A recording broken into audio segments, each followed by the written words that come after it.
Barrel Surf Podcast. Barrel Surf Podcast. Barreled Surf Podcast. Barreled Surf Podcast. Barreled Surf Podcast. Barreled Surf Podcast. Barrel Surf Podcast. Yeehaw!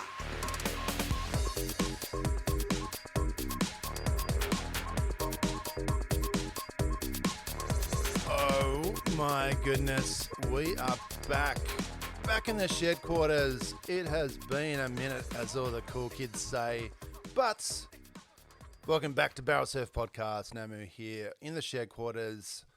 So good to be back. It's been a little while, like I said, but as usual, to my right/left, Ads Kennedy. Hello, mates. G'day, mate. Yep, good to have the old gang back together. So we got the Beatles back together, mate. Yeah, right. It's been a while. Yeah. Yep, good to be back. Except we're all alive. Yep. We've been, winter and winter holidays and all that stuff, and busy at work gets in the way of things, but we're always frothing for surf and always frothing to have a chat about surf. And one man that has always been working hard but then comes back and has fantastic holidays at home and gets a lot of time in the water is none other than Frank the Tank, also known as T-Bone. Frank the Tank, we saw him in India, didn't we? Fucking Frank's mate. stoked to be back in the Shedquarters, dust off the cobwebs off the mic. Yep, nice. And it is good to be front of the two gentlemen here, left and right of me. Yep. Can't wait to get into another potty in Yeah. the Shedquarters. We're just reminiscing on how long we've been doing it now. It's sort of about 6 odd years of sitting around and just chatting to each other and having a beer and talking about surfing. It's Chatting to hard some to of the believe. biggest legends in surfing and otherwise, worldwide, Australia-wide, statewide, Yep. region-wide. Underground frothers, Speaking of, young legends. up-and-comers, all sorts of stuff. Speaking of legends, Namu, did you come across any lady boys in Thailand? What do you mean, ladyboys? Did I? Of course I did. There's plenty. You want massage?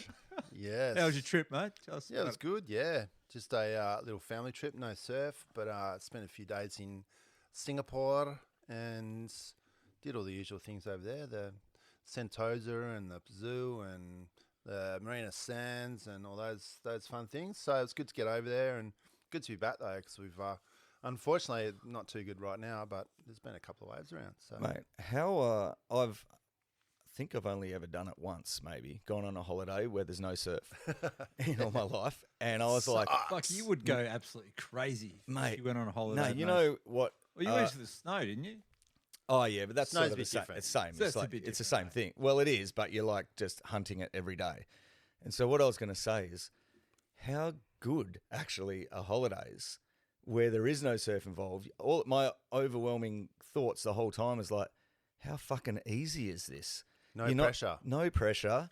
No huge bags to drag around. You never mate. Every other holiday, I'm always like subliminally. How do you say that word? Subliminal. Thinking about 3 days time. There's an offshore with a swell. So I need to do the family stuff now. I need to tick off a few boxes, and then just by chance in 2.5 days go, oh, by the way, there's some surf tomorrow. I'll be taking off at 5 in the morning, and I'll see you at the end of the day somewhere. Well, Fuck you will be, Adam. Not a fucking chance, Adam. It's so simple. It's just like, oh, okay, well, you can wake up late. You can have a few reds the night before.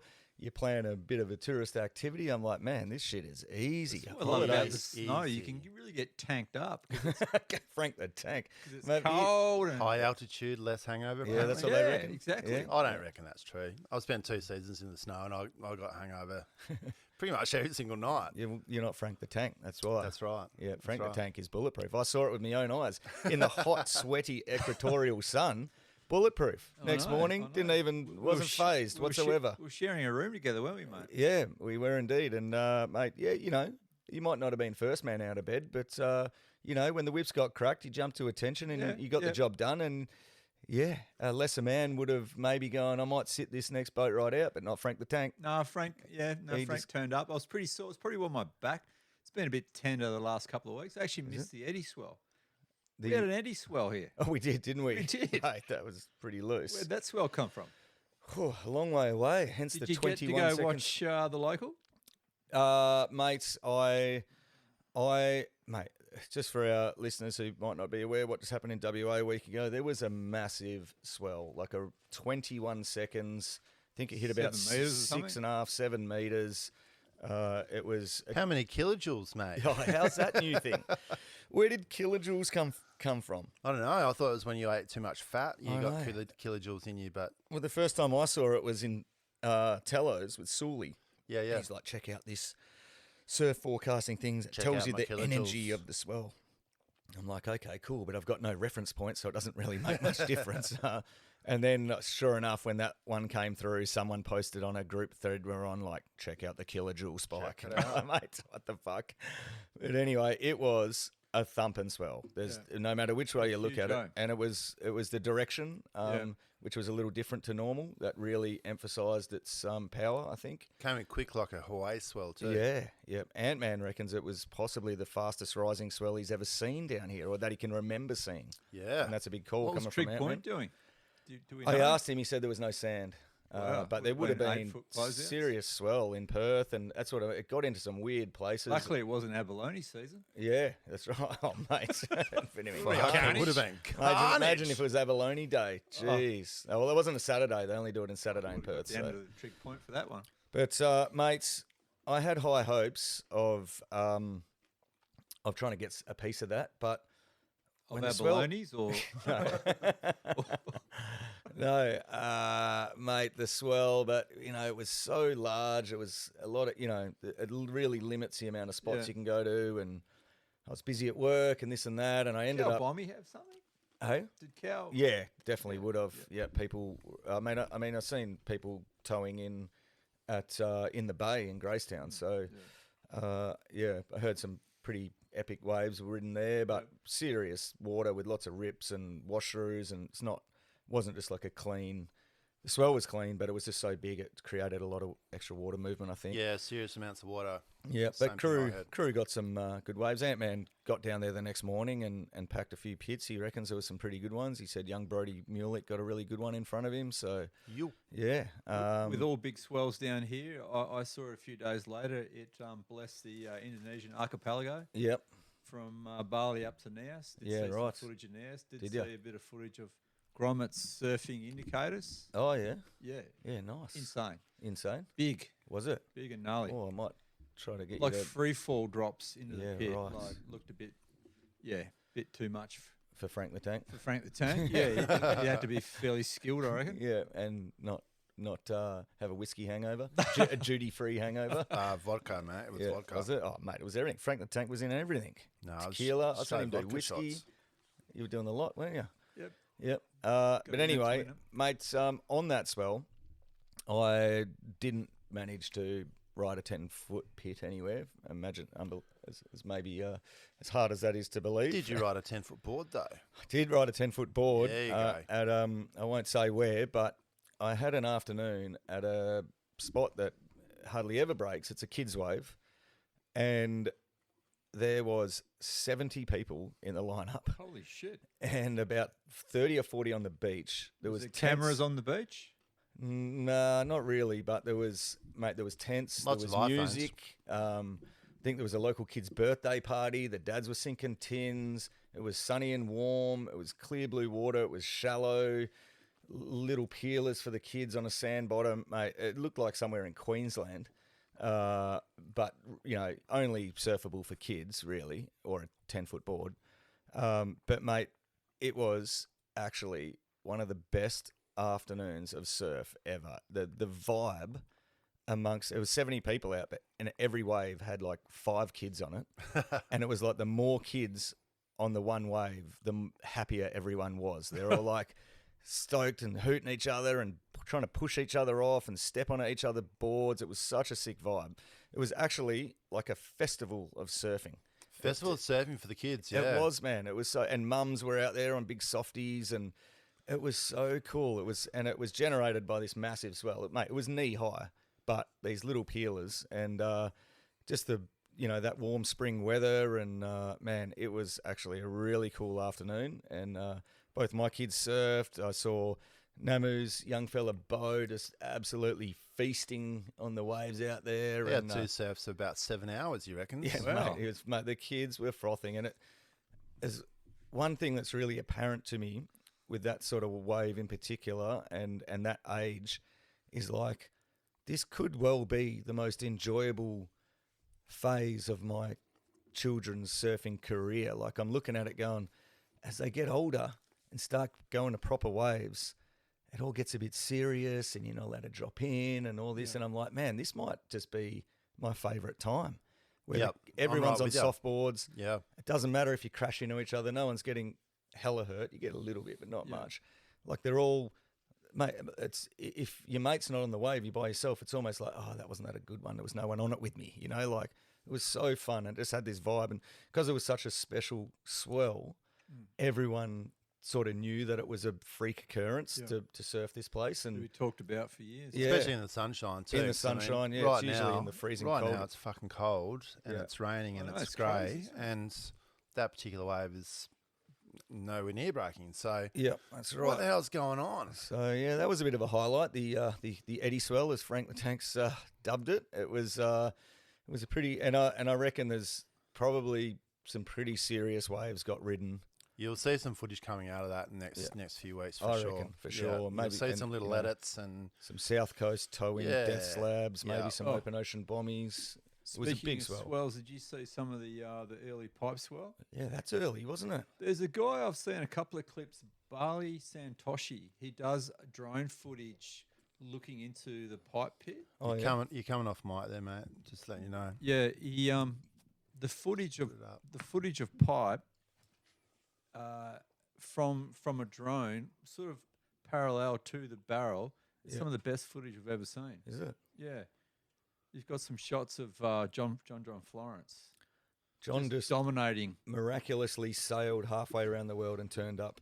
He probably rode the swell in on his yacht, just followed it from who knows where. So you reckon John's going to come back next year? Ooh, What do you reckon, Nami? I reckon no. nah, I can't. Nah. He's won 3 titles. I reckon he's done.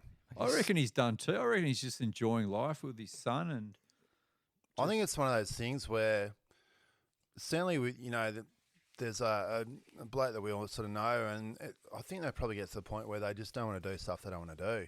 yeah. So John's like, well, I'm just sailing around doing whatever the fuck I want with Yeah. my family. I don't want to have to be in a certain place at a certain time and have any sort of sponsor obligations to sign some fucking posters and all that sort of shit. No, Get swamped by I crowds just don't on want the to do beach. things that I don't want to do. and I reckon his brand will probably grow bigger if he stays off tour and just continues on his path Yeah, the Nathan with Florence his brother and Yeah. his brothers. and- brothers just got sponsored by Red Bull. That was pretty He doesn't massive. need to prove anything on No, the he tour. doesn't. He doesn't. But on the flip He side, got Gabby Medina. mate, everyone thinks he's the mellow, all this and that, you know, like that's free and easy. I don't want responsibility pressure. But then I've definitely read a few articles over time saying, man, he loves to compete. Super Well, you have to be, competitive, right? yeah. You have So- to be. You never know. He might just go, no, I think I want to go and towel these guys up one more time. Well, the only thing I would say is that the World Tour is going to finish in pipe. That's probably the only thing that might go, okay, it might suck me in front of the home crowd, get a 4th world title. Cloud Break still on the schedule next year? Is Yeah, it? Yeah, Cloud Break. he's got Jabo, I Chopu, mean, jeez. Cloud Break, Tiapu. He loves Margies, snappers. Yeah. Like, no matter how much he sails around the world by himself, he ain't getting snapper to himself, is he?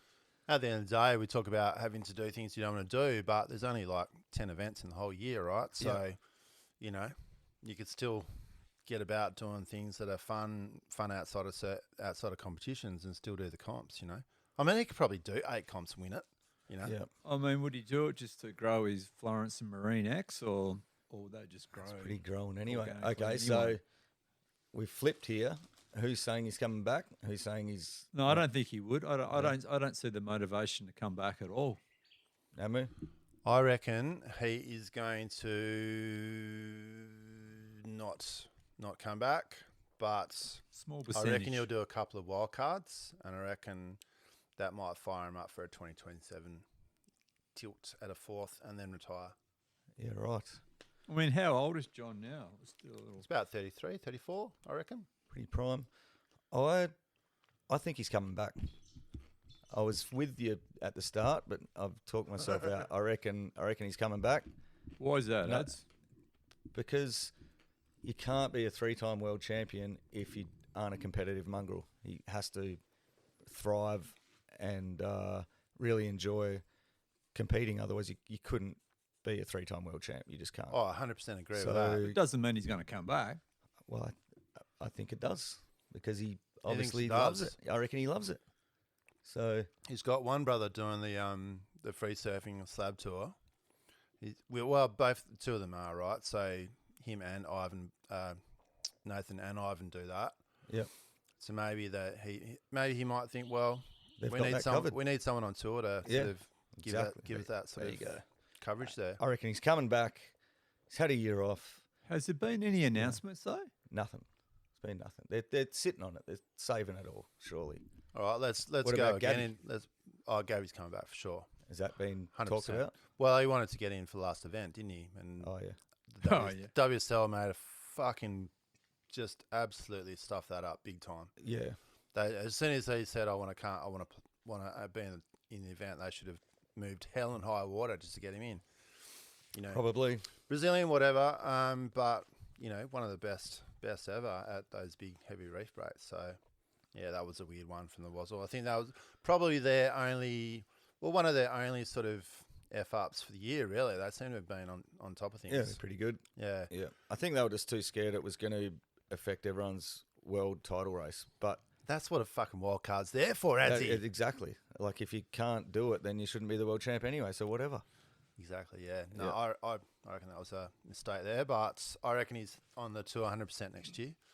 What Gabby about, is. I reckon. Yeah. Yep. And on the ladies' side, we've got a couple of potential cat amongst the pigeon wildcard potentials there in Steph Gilmore and Carissa Moore. Yeah. Steph's not coming back. I reckon Steph's Steph's might. 100%. What? You've heard it here first. Oh. Steph's on tour next year. You haven't read anything? You're just saying that? Well, look at the locations. That's my mail, Adzi. I'm not gonna say anything more. Okay. Look at the locations. Snapper. She's one at Snapper. Yeah. One at Bells. It's basically right-handers for One the at whole tour. Punta della Rocca. One at J-Bay. Yeah, right. Yeah, she Who had wants some, a cheeky monkey? Yeah, I she had guess. some decent pits at backdoor pipe as I'm all right. well. People Yeah. write her off for a backhand tube rider, but she can go backdoor. Okay. She- Yeah, she can go back door. So, but has she got anything to prove? I mean, Definitely not. Definitely not. She's 8 world titles. I mean, she's on a humongous rip curl sponsorship deal. What about children, man? It's all the about clock's ticking on the children. What if she wants kids? Or she might just, well, who knows? she wants kids, How then, old mate. Steph? mate, she'd have to be late 30s, wouldn't she? Probably. So it's now or never. No, I don't reckon she's coming back. Yeah, right. Well, fuck, it's a hard one. Okay, here's one. What about Kelly? He'll try. He wants in. He'll take any wild card he can. Well, he won't take any wild card. He'll take any good wild card. Reckon they'll give him wild card for the opening at Pipe next year? Oh, sorry. Actually, no, the season decider at the end of next year. Why not? Fuck yeah. Yeah, I got no issues with it. No, me either. Chopu, yeah, but they didn't give him one at Chopes this year, did they? Who are we talking about now? I Kelly. just went ahead. Just ask ads if the goat was going to make a comeback. Oh, he'll do pipe. At the end of the year, Yep. yeah. If they I'd give love one. him to fucking do it. He won't do any other events. Nothing, not even Chopu if they gave him one, you reckon? Oh, if they gave him a Chopu wildcard, he'd go there for sure. Cloud break, he definitely would, Cloud, well, I think he's probably living there now, isn't he? probably. Half the time. So, yeah. But He's living in a little tinny that gets towed around by John John's yacht. a little shade sail over the no, top. he's in a big bloody, tech mogul, Yeah. 300-foot Elon, motor yacht, mate, towing John John's. yeah, he'd be in like an. He's in different league to John John still. Yeah. Don't worry about that. He's in like an Elon Musk powered black Exactly. super yacht. It's like running on. powered by Elon Musk tears. Yeah, for sure. Yeah, he's in that realm. All right. What? Fuck, I've lost my train of thought. Where are we on next, mate? Are we done with that? Well, I don't know if we're done with it because I don't know even what we're talking about. Yeah, you guys- Did you boys watch the just changing course? Feel you guys, free to change, You guys watch Stab High? I I watched a little bit. Is that the Sydney one? Yeah. Yeah. Talk to us about it. It's fucking. I saw a bit of it. Yeah, no, it's pretty cool. I actually, it looks like a much better setup than the Japan wave pool. Aerials are unbelievable, and I want to shout out to Cruzy Euros. Did you see the air he pulled?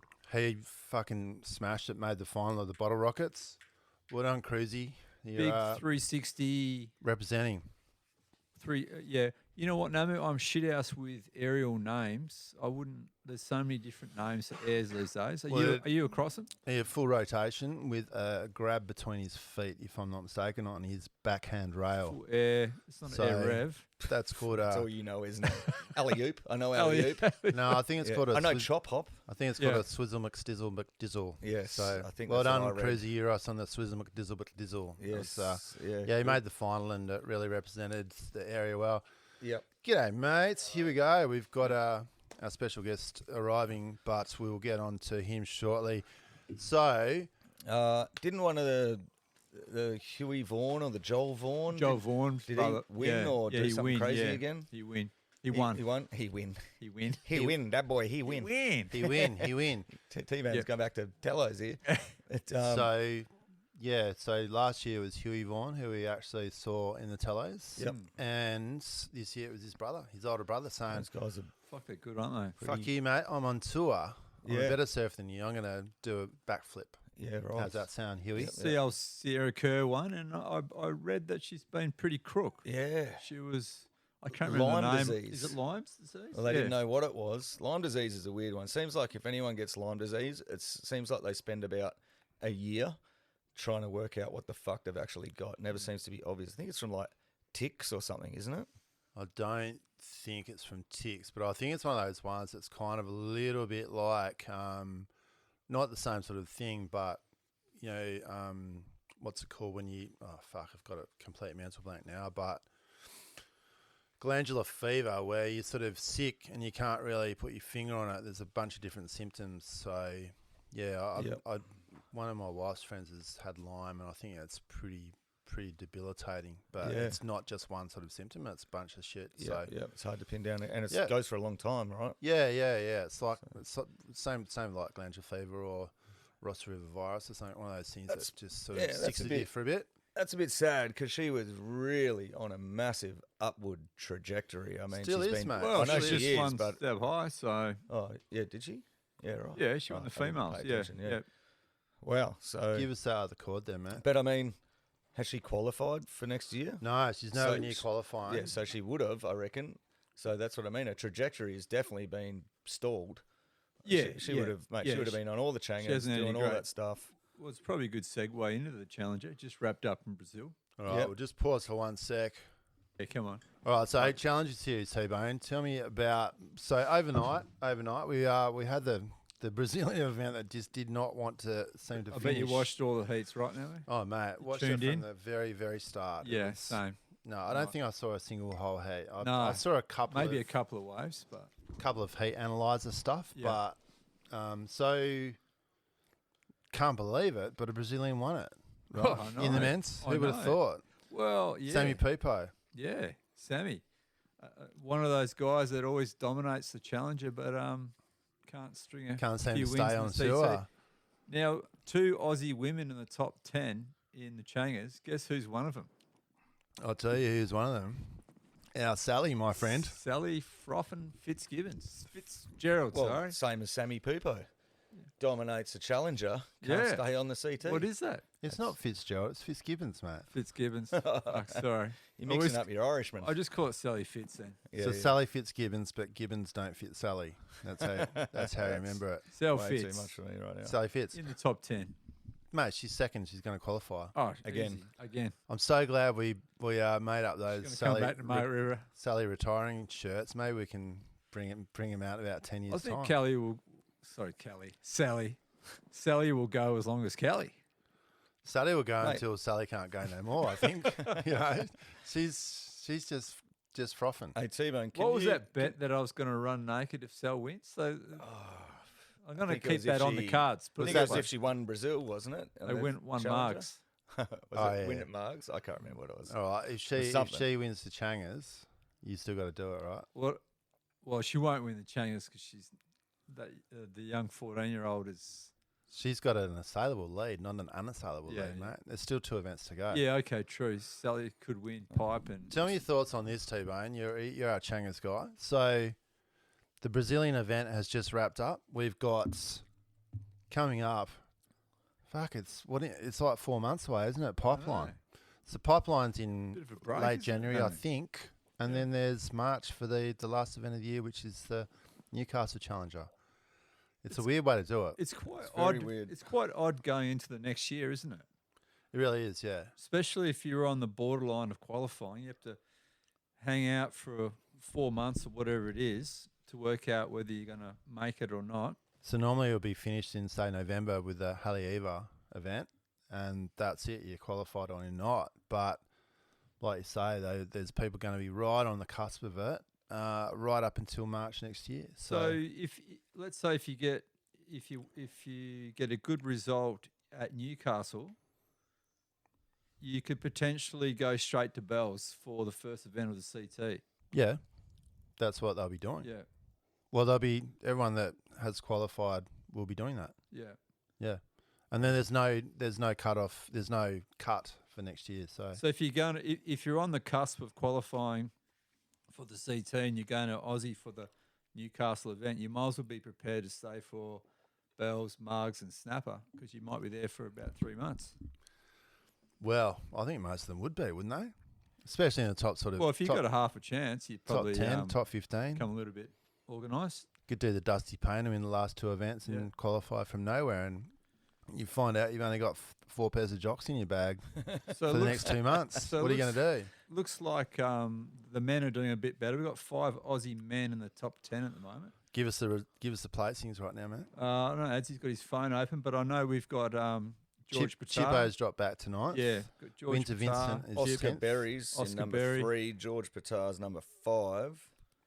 Lobby Yeah, Lobby's is there. number 8. Jacob Wilcox has really been slipping. That's Is his that ankle, injury? isn't it? His ankle. Yeah, so I last heard two- on the grapevine that he was sort of just going over there for A couple hundred points. well, just sort of testing it out, and if you got a result, then great. But if not, then that's all right. Just getting some reps into the ankle. So I'd think he's probably not too worried. There's two scores dropped from your total at the end of the year, so that's probably going to be his too. Yep. Jordan Lawler had a big move. He's in 13th. And Morgan Siblick is down 3, but he's still having a bit of a crack. So there's a few Aussies there having a go. Winter Vincent at number 10. There's a good handful there. Yeah, I think the ladies is a bit of a worry. So after Sally and India Robinson currently in the top 10, both former CTers, it's a bit of a drop off from there, I think. Sophie McCulloch, 16th. Also former CTer. Where's the new blood? Yeah, I mean, then Sierra at 38. Sierra Kerr, yeah. Some of our girls don't seem to quite be.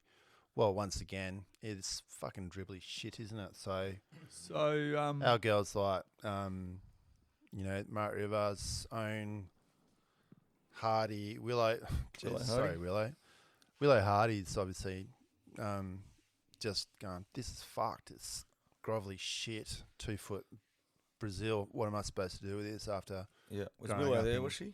She's in the Challenger Series, yeah. Yep, She's yep. about 30th, I think. Sierra Kerr's down to 38th, 38th, yeah. Yeah. which is surprising, but obviously she had missed a few. All right, girls, you Willow got Hardy's Pipeline, in you got 46. Newcastle. Pull your bloody fingers out. Let's go. Oceana Rogers in 48th from Australia. Oceania. I don't mind that name. Well, you wouldn't. Ah, It's one of the best names since, what was your mate down at the comp, that little Grom a couple of years back? He said, oh, that's the best name ever. Oh, Can't think of it. What Taj about- Stokes. Oh, I remember- Taj I Stokes, remember that was like a good one. Taj Stokes. Mate, what about that girl, mate, that young Aussie Ripper that we saw in the tellos? Her name was Miller. Vanilla Vanilla. Chocolate Brownies. Vanilla chocolate brownies, yeah. Yeah. Yeah. Miller Brown. Miller Cocoa Brown. Miller Cocoa Brown. Also known as Vanilla Chocolate Brownies. Yeah, vanilla chocolate Mate, brownies. she was absolutely blowing up Are over you kidding there, me? She was man. doing the biggest airs on that end section of Yeah, that crazy. that particular break we won't name. Yeah, well, you can And name it that one. It was shit. shallow. Yeah, Wilkes. It was terrible. But it was good for those guys who wanted to Oh. hit the end section. And man, she was doing some big turns and throwing airs and really surfing with a lot of power and style. And so, yeah, vanilla chocolate brownies. I don't know where she is on the Challenger series, but she must be not. Yeah, she's coming. She's still a bit young. Coming to an oven near you soon. She was cooking. Yeah, out there. yeah. Yeah. Speaking of young, Tira Sabrowski, youngest youngest surfer in history to qualify for the CT at the age of 14. Jeez, man, that's crazy. French lady. She looks little girl. She's a little girl. Well, French girl. Yeah. So what do you think? You think 14 is a bit young, or Man, I mean, she's smashed confirmed she's going to hit it. She's going to take it on next year. It's pretty extreme. You would definitely want your mum and dad, or at least one of them, there at all times. It's way too young to be traveling around the world doing that sort of. But the regime. world tour is not the same as it was in the 80s and 90s. No, as that's well, true. You know, Yeah. like every party, But it even stops still- the party. Yeah. But even still, like, there's still, you definitely need some serious guidance there, wouldn't you? At 14, but I guess 14. it's doable. So all good. I don't know. Yeah, pretty classic. I don't know, 14. That's pretty crazy. Pretty young. How old was Katie Simmons when she qualified, do we know? 15? She qualified at 15, but then took a year Took off. a year off, yeah. Yeah. There's no guarantee you're going to make it, though, right, if you don't True. take the spot. So, True. yeah, TB did the same, actually. he did. TB took a He year was- off. He was the He was the first guy to do it. first person to But do he was it. a bit, for sure. little bit older. I think He was 17. Yeah, But I think he went on at. He would have been Joined it when he was thrown into the 18. lion's den at that stage. Yeah. It was like There was mid-90s. There was a lot of shenanigans back then. Mate, yeah, that would have been a bad idea. Yeah, There You was got your- Sarge's scraps book Potts's in and- full swing. exactly. Oh, my God. Yeah, that's a scary thought on many levels. Namu, I came in from the surf the other day, and you wouldn't believe it, I was bloody dripping wet. Dripping wet. Would you read about it? Dripping wet after a surf. Didn't know what to do with myself. Had to put my work clothes on. What do you know? Sitting there on the back seat. Absolute brand spanker, top of the wazza, Shark Eyes hoodie towel. Mate, like everything else in the Shark Eyes range, they have not skimped on the quality. It was so good, and it actually looked so saucy. I almost didn't want to use it as a towel. I was like, this is a going out hoodie towel. Mate, I was almost not going to use it. It looked that premium. Put it on, did the job. It's got a sick little pocket in front just in case you do want to run it down your local nightclub. Shark Eyes hoodies, towels, like their whole range, nothing but quality. Absolutely love it, man. It's sick. Get around it. T-Bone. I know you're a bit of a fan of the red wine, mate. Yes, you I enjoy am. it. You enjoy a Forester estate, don't you? Tell me about the latest bottles of wine you've been drinking. Listen, I can't get past the lifestyle range. For an average Joe, the lifestyle range is like for a premium Joe. Like the Shiraz has got more medals than a couple of World War II veterans. Yep. Nice. And that's no disrespect there. No, Get into the lifestyle range. Absolutely love it. You can't go wrong with it, especially the Shiraz. especially the Shiraz. Use the barreled coupon in the checkout on the internet. Well worth it. Thank you very much, Forester Estates. I'll tell you what, it's coming up to summertime, and I am absolutely loving Cheeky Monkey's Kolsch. It is an absolute staple in my pantry, along with flour, sugar, and butter. I have it always ready to go if I'm going to whip up a little beer batter even. Ooh. Yeah, a bit of beer batter for some nice freshly caught fish. Fish responsibly, of course. Can't go past the Cheeky Monkey Kolsch. Yo! I'm Nate Florence, and this is the Slab Tour, brought to you by the Barrel Surf Podcast. I would like to move on to edits. T-Bone, you said you had some edits to have a little chat about. What about you, Adsy? Have you seen anything Mate, lately? it's just I've been pretty busy. He's been too busy, young Ads. man. But there's just so many. There's Too busy so many. plumbing. It's hard to keep up with them all, to be honest. Yep. But I- T-Bone's got something. I did like. I do have one though. I watched one, and I've also watched another one with. I'll start with Noah Beshan and Emio. I watched another one. You know Noah Beshan and Emio from Chopes. Oh yeah. Yep. They went to Mexico, and he's got this behind the scenes video of a double barrel. So basically, Emio has got this camera set up. I don't know, 10 odd kilos, and they're pulling into what looked to be about 8 to 10 foot heaving Mexican barrels, and he's taking off. Well, they're both getting whipped in, and he's taking off behind Noah Beshan, and he's just getting all this footage of Noah Beshan in the pit. Why in this day and age you need a big camera? Aren't the GoPros that mental? Like, why are they doing that?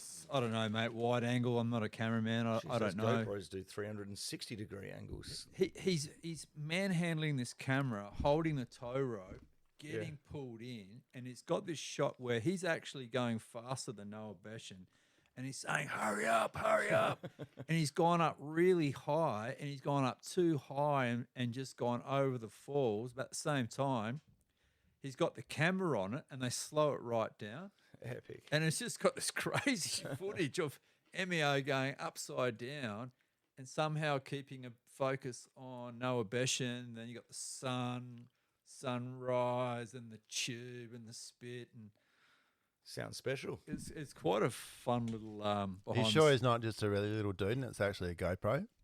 No, they actually go down to the local shop and spend $100 on what do you call those pool floaty things? Noodles, and they sort of tape $100 it around the $100 camera for a to make pool it noodle. float. Yeah, Jesus Well, Christ. they're probably taping around the edges so it doesn't smack you in the head and slice you to pieces as No, well.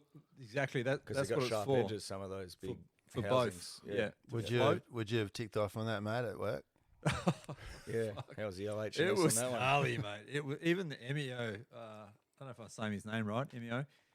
Even he was saying it was just it was pretty gnarly, Hardcore. and not many people would be prepared to do that shit. But anyway, I watched that. That was worth a watch, and I watched Kale Walsh's new edit. Yeah, that's the Strung. one. That's the one I watched. Yeah, Because yeah.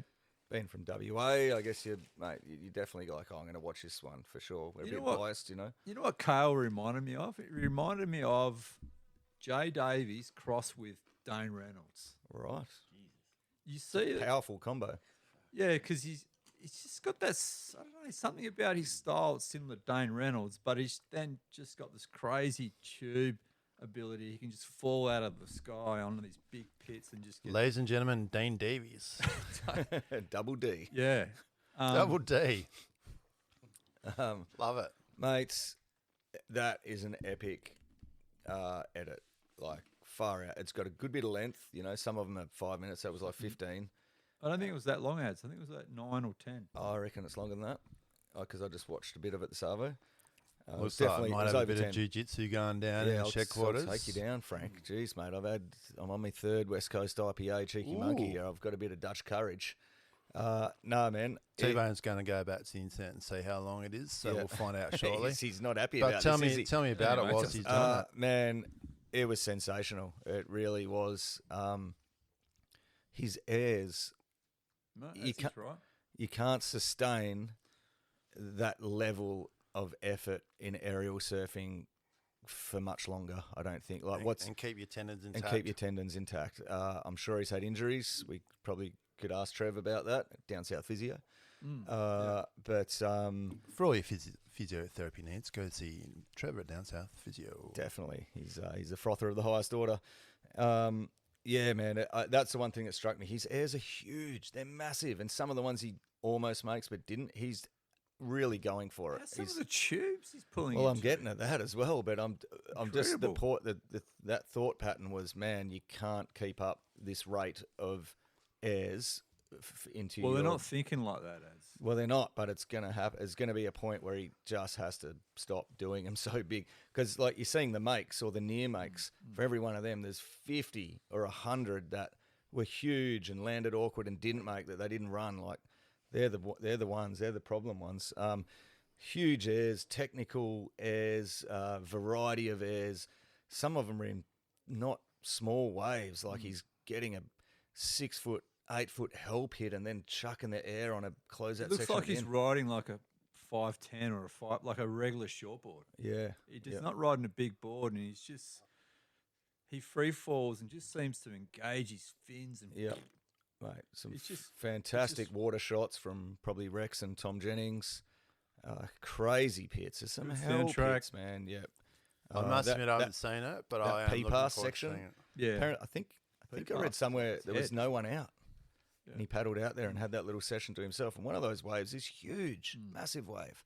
and he had a crack at that, and then to some big slabs around this area. Yeah, pretty sick at it. A couple of pretty sick up north ones. It was his little finishing wave from the up north section was pretty serious. Even that right-hander where he was mainly doing those turns, that's what he reminded me of Dane Reynolds. You know, those big carving, he grabs the rail and does these big carving sort of back into the suit, turns into a closeout. Well, when I think of Dane, I think of grab rails for sure. Yeah. Mate, it's. I mean, I haven't watched lots of the edits, and I'm sure there's lots of good ones, but it's pretty tough The to. Kohler brothers go. dropped one recently, and I want to watch that next, but it goes for about half an hour. It's got them out at Fiji and a few other spots. Oh yeah. I did see a few clips. Yeah. Few Well, clips mate, of that. Kale's is definitely top shelf. So well played. Out of 10, boys. I will give it. I won't give it a 10, but I'll give it a 9. I would probably give it a 9 9 as out well. of 10. So if Stab were doing the Bitcoin again, he might actually He's win another definitely Bitcoin. Mate, he could easily win Stab Edit of the Year again with that Yeah, thing. I think he's definitely going to be a contender for sure. Yeah, definitely. I think he's still got that Bitcoin too. It's probably more than doubled in price since he. It's pretty cool. Since he got it. Yeah. Nice little chunk of change. And that's about all I've really watched. I watched a Nathan Florence See little YouTube. Nettie Hart got a cameo. Shout Did he? out to Nettie. Oh Yeah, Nettie. Doing his bit, trying to get away with all those pipe locals out there. Yep, Can you yep. imagine? Just impossible. But it looks like he's Gets a couple of nuggets. one of the young blokes that's getting on the inside and getting one of those filthy double ups and getting fucking smashed. But Seen him get a earnings. pipe wave and a backdoor wave, and Earning his stripes. yeah, And that, it's on you. pretty good. Nathan Florence, it's not pretty good. It's one of the best, isn't it? So I It watched is, one where it it was is. some rando joint in the South Pacific somewhere, I guess. It looked really sketchy, and that's what makes it engaging. Is it's like big. I know the one sketchy, you're talking about in shallow. Guatemala or somewhere. Nah, He it went was- with his brother. no. This one we was just with his chick and Guadalajara. mate. What happened to his filmer, by the way? Zord. Yeah, Old Zord. He Is he gone? He's been gone for like 6 months. It's his missus is on the program these days. Oh, really? I don't know if they broke up or No, what no, happened. no. Zord. No, he talked about it on his one of his YouTube. Zord's sort of following his career in the skydiving business. Ah, Yeah. So thought he might have got into Nah. samurai videos or something. The Zord. Jiu-jitsu's. So I know Nate was looking for a filmer. I don't know if you Oh. want to come out of retirement. Well, ads. maybe it is time I made my comeback, Troy. You were requesting a bit of lubrication. Put an application in Yeah. quick, smart. Don't know how you're going to get over to Hawaii and just Well, you're mates with him anyway now, so just say, "Hey, Nath, Hey, mate. Let's it's go. time. Let's go. you remember me? Remember me? of course The he guy that does." was chasing you around the Rivermouth car park with a microphone. They've got their own WhatsApp group about Adzi that Adzi the car park guy at Margsy. All right, let's move one on. interview away from a restraining order. Well, I'm in the group, mate. You wouldn't be surprised. All right, so let's move on to the Clive Palmer Cup. Now, I do want to. We've got a special guest with us. I do want to introduce him because I'm sure he's got a couple of Clive Palmer nominations. But welcome to the shoy. Welcome to the shoy. Welcome to the shoy, Troy. Welcome to the show, Troy Bottegal. Hello, mates. Thanks, Andrew. Yeah, it's nice to be here. It's actually nice to be in Adzi's shed. It always is. Yeah. It always is. Yeah, mate. You've been on the show before. You have listened a couple of times, I imagine. Are you across the Clive Palmer Cup, mate? No, I'm not. It's the biggest dick. We'll give you a moment to think about the biggest dick or the biggest menace or whatever in surfing or otherwise. Annoyance. Someone that's giving you shits. So Or something. or something. Yeah. T-Bone, have you got anything to start off with? Yeah, I do actually. Oh, Happened look to me out. today at the petrol station. Ooh. Petty. Yeah, you know, I was waiting behind someone. It was all full. Everyone was trying to fill up, and it was raining. So I just waited my turn, and that car pulled away. Then I pulled in, and there was another car just came up behind me, and they were thinking that I had just filled up and about to leave, but I didn't. I closed my door and got out of my car. So then they proceeded to reverse, then go around, and they chose not to drag the Bowser around to the other side. They chose to do a U-turn into With the Bowser in. No, no. But they drove around at a U-turn, and there's this big "fuck off, no entry" sign in the Shell Dunsborough. Safety inspector kicking in here. So it is so damn obvious, this sign, and she chose just to ignore it and drove straight through to the no entry. Then you had another car coming the opposite, so they were sort of Button heads. In more ways than one. And while she's butting heads, she's on the mobile phone, then puts the window down and yells out, washing the mobile phone, "I was here first, mate." Oh my God. T-Bone, what has your life come to? That would have sent me into an absolute spin. Well, the safety officer in him was just, But- it was overload. He normally lets go of his work when he comes home, but to be fair, he's going back to work tomorrow. He's obviously getting in the zone. He's getting in the headspace, getting in the right frame of mind before he goes back and becomes Mr. Safety Inspector in the mines. And it just kicked in this morning. Disobeying safety signs, No, but ads, using the mobile. Don't they know it's going to blow up all the Bowsers? Just wait your turn in the queue. And now imagine if that was you coming in, ads. You're coming in the right way, mate. and this person's coming the opposite direction, Yep. going, nah. You're like, mate. And you're going, nah. Yep, that's right. He just did it come to a was there a what do you call it, a standoff? What happened? I filled up, and when I came back out again, they were still. Really? The Button standoff heads? was solid. Yeah. And were either of them getting fuel? Or was No, it they were no, denying each other? No, I went in, paid my fuel, come out, still button heads, and I just was shaking my head, Yeah, you're in the zone. shaking It's my head. like that episode of and then I got my Seinfeld car back and in the left. day Yeah. where George tries to reverse into the car parking space and some dude tries to sneak in and drive in frontwards. Yeah, And they just sat there Yeah. in a standoff for like 8 hours, and every person on the street all came in and chimed in like who was in the right, who was in the wrong. The Sounds funny a bit like thing that. is they both had cape plates. Oh, that's They were just caping off each other. oh, that's hardcore. Oh, you're cape 2, 3, 4. I'm fucking 5. I reckon that's lubrication 4. He's just watching that stuff. Yeah, just filming Unfold. people with cape plates. Anyway, that's one Clive for you. That's a good one. It's almost a Mugwick shout out at Mudwick. Oh, that would have been a Mugwick good video. I should on take a Instagram. photo next time. But I Yeah, guess yeah. I would have been a Adsy, what have you got, mate? Have you got more, T-Bone? I'll give another one after. No, you go. Get it, air it out before you lose your anger, T-Bone. We don't want you to simmer. We want you to be No on the, simmering, mate. Just do it. while you're hot.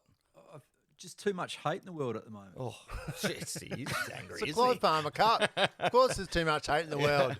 I know. It's a bit fucking contradictory, but you just see so much fucking hate and violence in the world at the moment. You know, there's not enough love and peace. It's just hate, people bashing, using violence, and Yeah. it's just too much at the moment. What happened to those good old-fashioned family values on which we used to rely? Bring back the 60s hippies full fuck. of acid, hugging each other, putting flowers in the hair. There's not enough of that, is Take there, me back to the 80s any day, ads. You reckon? 90s. Well, do you know why? excess There was Even just- 90s. I'll go there was just 90s. But far less people. That's, yeah, that's what it. That's all it comes down to. yeah. Less people equals. Imagine what it's Less going to be like in conflict. 30 years. Before mobile phones, whenever mobile phones Yeah, started, it doesn't. or They when don't you- help, eh? They No, don't help. before that era of mobile phones, take me back. But maybe that hate was there. You just didn't see it. You know what I just mean? think Now you're people- seeing more hate because it's all getting recorded and it gets streamed to your phone. Maybe it was still there, mate. Look, go back I don't know. I think there's more hate 100,000 now. years That's- and they're yeah, like I reckon there's more tribes hate. fighting each other for no good reason because they're warring over who's got the best witchetty grub stash. You know what I mean? Like it happened. It's Yeah, imagine Instagram. I ran into so-and-so mob last week. What a bunch of dickheads, lol, you know. yeah, exactly. But But I still feel you. Too much hate in the world. Mate, my brother-in-law's building got bombed by the fucking Russians yesterday. Like, literally, my brother-in-law copped a bomb to his building. He's okay, Yeah. but it set fire to half his building. And it's just like, mate, he's doing nothing wrong.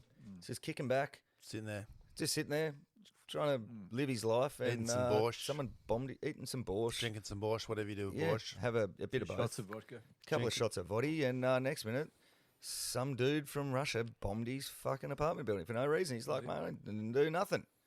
Yeah, so I'm Well, I'm he's a feeling you. fuckhead too, isn't he? You might as well just say Putin's a bit of a fuckwit too. Oh, he's Yeah, he's obviously a fuckwit. There's no doubt about that. Azzy. Okay. I don't have much. fucking warm I me think up a little bit. T-Bone's really. Oh, hit the T-Bone's nail got on the another one. No. Okay, sorry. no, really, yeah, T-Bone's is far more accurate than mine.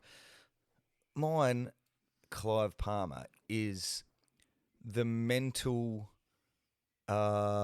inner mental clock that just seems to be so ridiculously accurate when you're asleep. Every single time I set my alarm, whether it be 5:07 or 4:53 or 4:30, every single time, without fail, I wake up within 2 minutes of that alarm going on. Right? Why? Before it. But yeah, before it kicks in, every single time, man. It doesn't matter when I set the alarm, I'll wake up 1 or 2 minutes before, like within 2 minutes. What time do you normally set it for? Usually between 4:30 and 5:30 most days, right? Have you ever not set it and just woke up naturally? Yeah, well, every now and then you forget to set it, and yeah. And what time do you wake up? 4:30. Yeah, I'm busy, man. I'm busy. It's the middle of the night, though, mate. Well, like that's when I get my paperwork. He goes done for before I get- Dawnies, mate. Yeah, and I do Dawnies. I either do paperwork or Dawnies, and then go to work, whatever. He's doing But, mate, paperwork in the what I car can't park work out, before his right, Dawnie. mate, the Clive part of it is during the day when you're fully awake and functional, mate. You're only good for like within half an hour. Like, what's the time? Oh, maybe fucking 1:30, and then you're like, oh, it's 1:45. Like, why is the brain so accurate when you're asleep, but then fucking not so accurate when you're actually awake and trying to think about it? So does it? So I'm not do you sure what wake I'm up- nominating for a Clive, but it's just a strange situation. Sorry, do you wake up brain. before your alarm? That's what he's saying. Every time, yeah. within Within 2 minutes. before. I'm the same. I'm Yeah, the same. See, mate, it My happens all alarm the is time. set for 4:40. Yeah, I'll wake up at 4:37. yeah, yeah. 4:38, 4:39 I'll- every I'll time. pick up my phone and go, oh, fucking 2 minutes, quick. That's it. And mate, and if I change mine, it's not like I'm doing the same time. I'll put anything random on, like 5:09 or 5:15 or whatever, and it's always 1 to 2 minutes before I wake up. Boom. Fucking Don't even need I it. fucking hate alarms. Yeah, All right, so you alarms guys are know. fucked. Maybe Yeah, that- both that's of- what I'm nominating the for my Clive. Clive. Both- Alarms. both of you Alarms are- are fucked. Both of you are absolute freaks. 4:30. Troy, what time do you set your alarm, mate? 6:58. 6:58. See? So that's way more. You know why he's doing reasonable. 6:58? It's because for years he set it at 7 and Yep. kept waking up at 6:58. So he thought, well, now I might as well just cut my losses. Is Straight that on, right, Troy? straight No, onto, that straight onto the sounds- wavelength. that's accurate, mate. Straight onto the wavelength. He's going, yeah, 2 minutes here. Yeah, 2 minutes. Yeah. 7:00. See, I'm nominating alarms Yeah, fair call. for being 2 minutes late every fucking time. Can you guys explain the Clive Palmer thing? I've come along Yeah, Yeah, I don't yeah. know. So late. I don't know what it means I after what thought I just did talked before, about. mate. Pay attention. So it goes out to whoever's giving you the shits or something that's giving Anything you the that's shits. giving you the shits. Oh, yeah. Or Something, anybody. someone, Yeah, whatever. some concept. Even we've had concepts, whatever it is, Yeah. that just gives you the heebie-jeebies or whatever. So what did you call it Clive Palmer though? Because he's he's a a fucking fuckwit. cockhead. Fuck, it's pretty obvious. It's like that. Jeez. Here comes the lawsuit after 5 years, 6 years, whatever it is. No one Yeah, listens. fuck around. Doesn't fucking matter. No one listens. Yeah. T-Bone's mum's. Except still- if you're one of our sponsors, then heaps of people listen. Oh yeah, so many tune in every so week. many, It's so many tune in. ridiculous. Yeah. You know, no doubt you've seen an uptick in sales over the last 5 years since we've been going with the sponsors. All right, so I've got one, and this is an interesting one. The day after you were talking about that big west swell last week, I caught up with a local legend, Franzi. We all know Franzi, and Yep, the rock worker. Yeah, If you ever want a rock wall done, check out Rockcraft. mate, and you're some in of the Dunsborough. finest rock wall stuff you'll ever see. He's an artist. He is an artist. Yeah, He rocks at it, right? he rocks. Oh, I He's tell you. Really. he really is an artist. He's been doing it for a long time, and Yep. mate, if you've got the way he works, I've seen him work, and there's like the tiniest little weird piece of rock, and he'll work it out. Don't you Yeah. worry about that. Hold on, we're on Clive's here.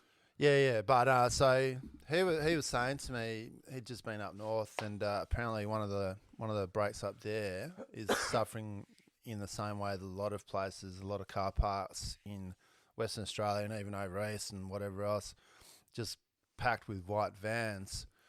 And apparently there was crew out at this break. We all know what it is. It's like a big, I guess you wouldn't call it a bluff, but it's like a bluff-like structure Bluff on, like headland. yeah, bluff-like headland on Okay. the on the shore there. Right. And apparently, there's all these white backpacker vans parked up there, and thinking, well, this is the place for me to learn how to surf. Right. And they're going out there. We all know that it's certainly not a fucking learner's wave. That's for sure. He said there was like Argentinian crew on soft tops and all sorts of shit, just getting fucking flogged. And so my Clive Palmer is not specifically to backpackers. My Clive Palmer is to anyone, anywhere who goes out surfing in conditions at a location above their ability. Above their pay grade. That's me. Above your pay grade. Yeah. Just It is a fine line, though, isn't it? Because no, like, you need to push your limits every now and then, though, No, too. your limits, though. Yeah. It sounds like this crew had absolutely no business whatsoever being out there. It's like, I feel like you're allowed to stretch for a raise to one pay grade above your current pay grade. absolutely. But if you're So if you get trying to pushed stretch yourself to 5 pay grades above your current pay grade, then don't do it. I think that's fair. I won't go into the details of this one, but I do think you have a little bit of empathy for this sort of situation in terms of perhaps a certain member of your family at a certain location on Oahu one time. I was actually, it wasn't that prompted my comment. It was more Okay. the fact that I was in my own head, which I think Troy was on the same wavelength, is that my personal ability is not that great, and I feel like sometimes I'm trying to go out in waves that I'm like, well, maybe I'm not. I'm pushing myself a little bit. I'm trying to get to the next pay grade. Yeah, I just a little understand that. bit, I understand well, that. you don't But- surf the box ads, so Put it this Yeah. way: if I have, though. you don't know where to actually lie down on your surfboard, Yeah. don't go out at Yeah. No. Yeah, it's fair enough. That's what I'm saying. There's levels. Of don't put- go you out at gotta- Northwest Point breaks. Yeah. And Stick to beach breaks somewhere. my ability might not be good enough to maximise the waves on offer, but at least I'm not getting in the way, which that's the difference, isn't it? Mate, there's not a single person that listens to this show that would say, "Oh, Adsie's fucking Kennedy above gets in his- the way. above his pay grade." So don't. It's not what I'm talking about. I'm Not talking earning a about lot. complete learners. Okay, I know. Yeah, I just wanted to. Going out at yeah. Northwest Point breaks. It's Yeah, that's fucking right. ludicrous. Yeah. Don't do it. Don't Yeah. do it. Yeah. There's serious Somebody waves up needs to there. be telling these people, and I think Franzi did. So Yeah, good on you, oh, Franzi. nice work. Yeah. Franzi doesn't mince his word. He's He had a a- quiet man at best of the time. So if he said something, then it must have been warranted. Might have to change this one to Franzi's upset because it was pretty annoyed. Yeah, Okay. yeah, and he's a very good surfer. Both his kids are becoming incredibly good surfers too. So Yeah. Cool. don't fuck around when Franzi's out there. Yep. He will throw Play rocks stupid at games, you. win He's stupid got the prizes. best rocks in the business. Yep. He's got different shape ones. Some of Mate, them he'll sharp get his edges. little rock hammer there, and he'll hammer his little rocks into a shape that's going to a to ninja cause star. as much damage Yeah. as possible to your head. So just don't Yeah. fuck with him. All right. All And right, that's good. it for me. Troy, have Okay. you got something? You don't have to. You don't have to. We do Yeah, like to focus on the positive as well. So if you've No, got I've got a few things. Ooh. Just the one. I think just Dunsborough's just getting a bit full. I remember Dunsborough, like 40 years ago when there was no lights on the main street. So yeah, it's just there's some really interesting happenings. I agree with that. Obviously the Cape number plates and all that kind of stuff. But yeah, it's an interesting thing at the moment, just watching that kind of stuff unfold. It is. Mm. I agree. It's very interesting. It's a lot of people in town have got businesses as well. So there's that balance between balancing between how many people are in town and how many people you need to sort of support your business. So it's an interesting one. I got one. It's where are they from? They wait. So someone's kind of like looks like they're going to get in the car on the main street, and they look like they're going to pull out, but someone will just stop and wait for them, and so it could take 2 or 3 minutes, and the traffic's just like banking up to back to Caves Road, Yep. and this person's like, "I'm a chance here. I'm going to get in that car I'm a parking chance of spot." a car Grab it. Jesus, Grab it. that Yeah. man's hectic. Yeah, so that's one. Okay. All right. It's pretty location specific, but we'll take it. T-Bone, give me some. All right, hang on a sec. We'll get the little music here. Crikey. I'm sure we've got it. Yeah, we do. Beautiful snake. You know what? I'm a professional. You see a snake like this, don't muck with it. And one thing's for sure, don't try this at home. Far too dangerous. This snake could have enough venom to kill me and 100 other blokes out here in the West. All right, T-Bone, what have you got? All right, There's mate. Steve Irwin salutes. I've paid out on this guy a hell of a lot, but I'll have to give him a little bit of credit. Donald Trump. Right. I mean, Donald Trump, he's claimed that he's ended 7 or 8 wars, which may or may not have happened. But I will. I stopped that one. I stopped this one as well. I stopped that war. I stopped that war. Yeah, that was me. That was me stopping that war. It looked like from the outside, looking in, watching all the media, that he helped instigate the whole war in Palestine, in Israel. So if it's going to stop innocent women and children getting killed, I'm all for that. So I'll give him a bit of credit for that. But now what I want him to do now is to stop the invasion of Ukraine. If he can pull that one off. Yeah, well, he was claiming back in the day, before when he was trying to get re-elected, that he was going to stop that in 24 hours. Well, he's trying. That's more than what his predecessor did. So Okay. I'll give him one thing. He does try. There's probably ulterior motives, don't get me wrong, but it just seems like he's trying to get some peace around the He's world. telling everyone he is. Yeah. That doesn't mean the last president wasn't. No, trying. well, He yeah. just wasn't telling everyone every 5 fucking minutes. Maybe.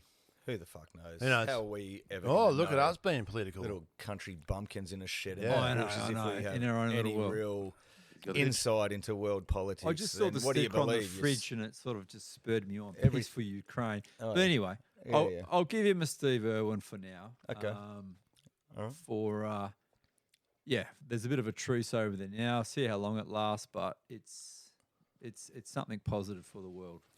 All right, I like it. Yeah. Well, Good. yeah. Okay. I'll go That's on. probably the first time Donald Trump's got some I do have kudos on one this more show. though. Okay. Let's hear One it. keyword. Yeah, it's an individual, Solly Bailey. Oh, yeah. I was reading his post the other day. Obviously he injured himself out at Pipe, and then he injured himself out at Holly Eva, and then apparently it was a spinal injury. Flew home to Australia, and then he went to see the doctor, and then he opted not to have surgery. And after 6 months or so, he ended up getting surgery. Like before that injury, he was everywhere. It Solly was on a Bailey. tear. He was. It was like the Sierra Kerr. The trajectory was Oh. skyrocketing, Yeah. and then massive setback. getting the biggest waves out at Cloudbray. It was in what's that O'Neill Maps flick, to nowhere Maps thing. to Nowhere, getting Yeah. the longest tubes. It was just on an absolute tear. He was on a heater. Shippies getting barreled. Hmm. So, but what I can see, he's on the mend, and he's just hanging to. What he did say, this surgery, even if it gives him 5 or 10 years, or whatever it is, he just wants to get back out in the water Right. and have another dig and continue. Doing mad person stuff. Yeah, so Steve Irwin to Solly Bailey, chin up, mate. Keep working through your rehab and get back out there, and Come see Trev Lawrence Brown at Down South Physio. That's the one. it may help him. It will definitely help him. There's no doubt. 100% would help him. Azzy. Mate, all right, I got one. One of my friends brought it to my attention about a year ago. I thought it was a pretty good call. He's a wise man, this man. He's known affectionately as Naked Luke. Yeah, Naked Luke. It's a bit of a nickname. And anyway, he once pointed out to me, he goes, mate, the 10 out of 10 forecast days, he's like, how many times do you get so worked up and anxiety and all this sort of stuff, right? You drive around, you're peeking out like somewhere's cooking, and you're putting all this effort in, and for 3 days leading up to it, you've got the highest expectations, and half the time, you don't really, even if you find the decent waves, maybe you don't have the greatest surf, or you feel like you have a decent surf, but somewhere else was better. It's all this like, anxiety basically that comes with these days. And then sometimes they just don't deliver. The conditions just don't deliver. And this last massive swell, I feel, was a real indication of that one. Like people would drive around everywhere, going, man, I should surf. It's the biggest thumping eddy swell that Frank the Tank dubbed it. Yeah. And crew were just running around wild. But the reality of it is there was not many waves to be surfed. It's like either you go to a very protected spot and get a novelty wave, or you're trying to take on some maxed out thing that you're like, I should go out there because it's 10 foot and it's sort of the odd good one, but there's a heap of gnarly bad ones. And so really you're getting all worked up about this swell. And then Naked Luke informed me, he goes, mate, I reckon it's the 6 out of 10 days that really deliver. He goes, you've got no expectation. You go out there, the crowds are probably less, the froth is left, the hype is less, and you go out and you just have a really good surf. You have a really fun surf, and it's usually less effort involved, blah, blah, blah. Mate, it fully happened to me this week with that huge swell. Luckily, I had some froth with the kids, but I still feel like I missed something. I didn't go chase this swell to some weird place and score this unique swell. I just surfed with the kids, but I had a lot of fun there. But then on Friday, just gone, 3 days later, get up early, 2 minutes early, obviously, before the alarm, and I walk to the shower, about to, warm the bones up, go to work. I look out the window, I'm like, wow, it's really foggy. It was supposed to be northwest this morning. It was supposed to be onshore, and all of a sudden there's fog, which means there's no wind. And I'm like, oh, geez, I wonder what's the swell doing? It wasn't on my radar whatsoever. It was forecast to be an onshore day. It was a work day. And I'm like, oh, the swell looks okay. A couple of metres, a bit more. And I thought I might just quickly shoot down the road to the main break and see if there's a quick hour to be had before work. Were you going down with a 6, 7, 8 out of 10 in your head, mate? Or I was going down with a possible somewhere between a 3 and a 6 out of 10 day. Oh. And so went down there, and sure enough, I've seen a couple of fun ones, and I'm like, man, I'm just going to duck out for a quick one. The wind was forecast to go onshore. It was supposed to be onshore from the get-go, and the fact that it wasn't means it's like, okay, it's going to be onshore any minute now.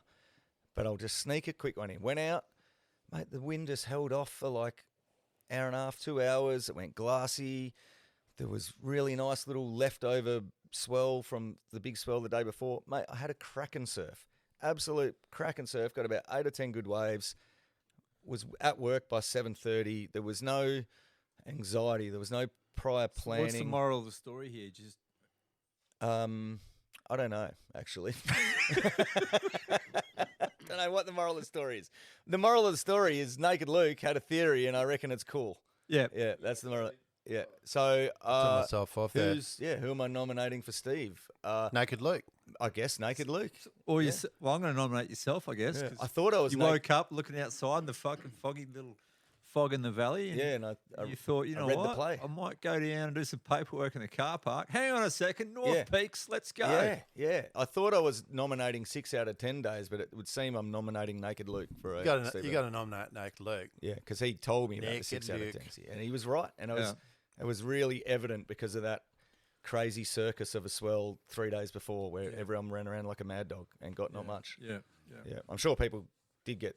Some people got some mad stuff, but Well, I think the wind was problematic in terms of the really big stuff on the right coast, I think. But anyway, yeah, good on I you. was pretty Did stoked. score. Oh, and another one, Steve Irwin, the Surfline camera just happens to be on that break. I don't like surfing with a watch, but I did that day because I had to get to work, and my last wave was like, by my standards, was a pretty good one. Nice. I looked down at my watch and I'm like, 7:18. I might just have a little look on the. Did you ever wear a fucking watch? Only when I have to do a Dorney before work. Otherwise, I hate Okay. watches, man. I always wear a watch. Yeah, I don't like Never them. seen a watch in your wrist. Nah, I only ever wear them when I've got to be at work and I'm surfing. So I can maximise, because I don't want to come in half an hour early. And I was like, oh, man, playing it safe. Nah, and fuck your client. Fuck your plumbing client. Yeah, Nah. yeah. No, it's he like- hasn't been fucking any plumbing clients lately. He's been doing exactly the right thing by them, by the sounds of it. Except the ones that get missed. Yeah.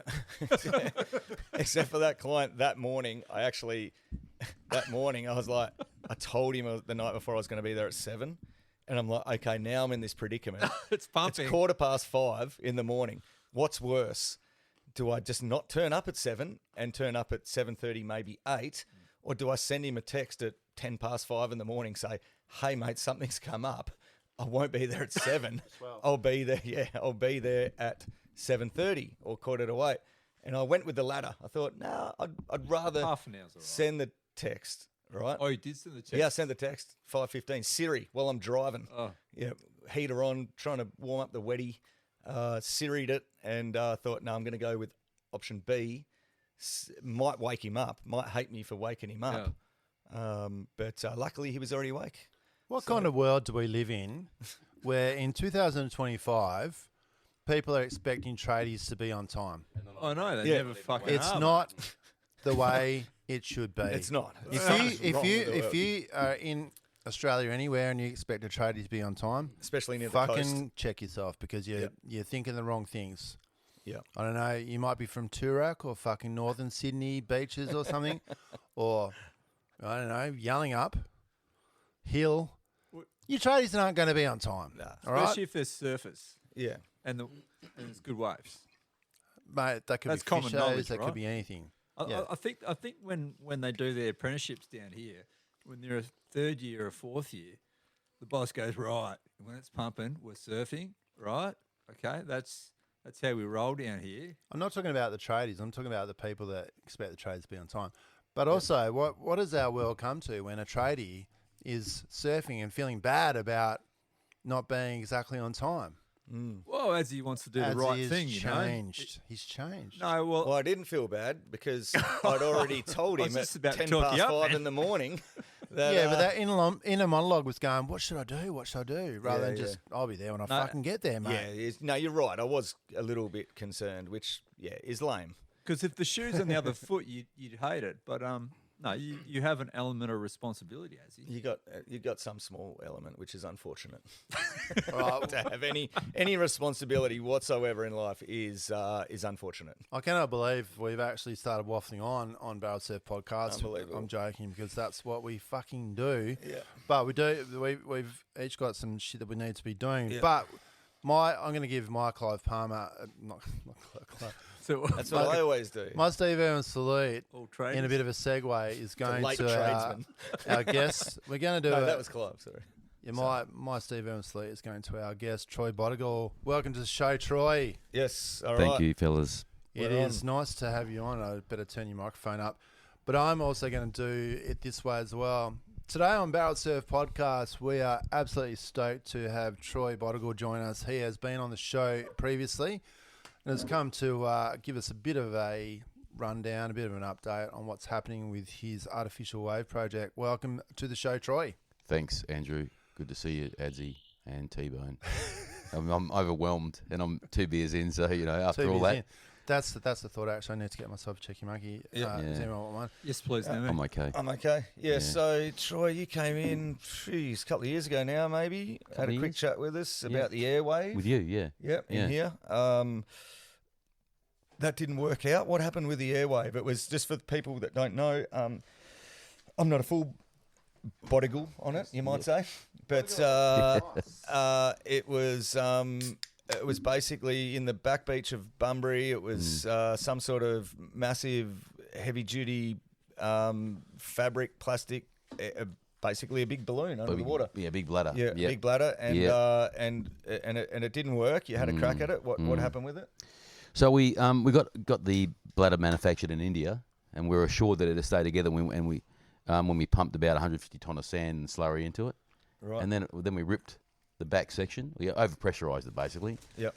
So so then we had to pull it out because one of the parameters of putting the thing in was that we had to be able to get it out if need be. Yep. So we got it out, and then we put it on the back burner for about 6 months. Yep. So that was the first prototype. So now we've got the second prototype of that dome is a concrete version. Right. So my company Waveco, I've got 2 products now. It's a granite, more conventional surf reef, but that dome, we've now patented a concrete version of that dome. So it comes in pieces. It goes. Oh, yeah. You put it together about 2.8 meters of water, Right. and it's designed to be a lump that actually makes swell peak a little bit further out than the closeout.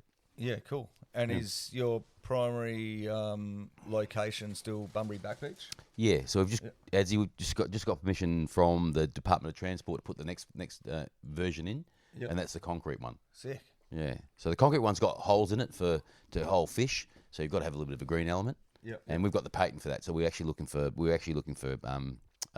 business partners at the moment. So that's pretty exciting, really. It's a cheaper dome shape ASR. So, What's an ASR? artificial surfing reef. Okay. So Yeah. yeah, Sounds about right. Yeah. Is it one of those situations where it can be like in sections you can build it as big as you want it to be? no, it's with that particular dome, one size fits all. So it's designed to go in about 3 meters of water and make a peak just behind where it closes out. So, say for instance, the southern car park of Smiths, it gets a heap of swell. Yep. And so you put it in there's a little suck rock there that kind of does something. Yeah. So this is like just a better version of a suck rock. Yeah. Okay.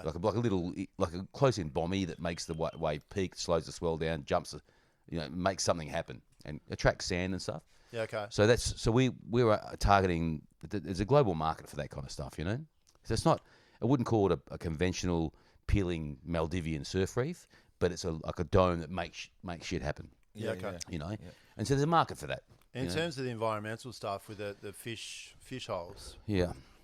what are you sort of doing there? Just drilling holes in it, or is it sort of coming pre-made that way? Yeah. So as the pieces come together, so there's 54 pieces to make up the dome. They're about 3 meters, about 2 ton each. As they come together, there's the last little where they join is a half a void. So you put 2 together, then you get a void. Yeah. Okay. Then you get a 300 mil tunnel that goes around radially and up and down as well. So we've got about probably 2 cubic meters or 3 cubic meters of tunnels and shafts. You really just put them in to just try to harvest lost fins. Yeah. Because, let's be honest, like sets of fins are like $240 these days. So Yeah. is that your main economic Pretty driver much. here? Yeah. Pretty much, Ads. Yeah. No, you're onto it. Yeah. You're on something there, I Yeah. reckon. So you've got a couple of models there, Troy.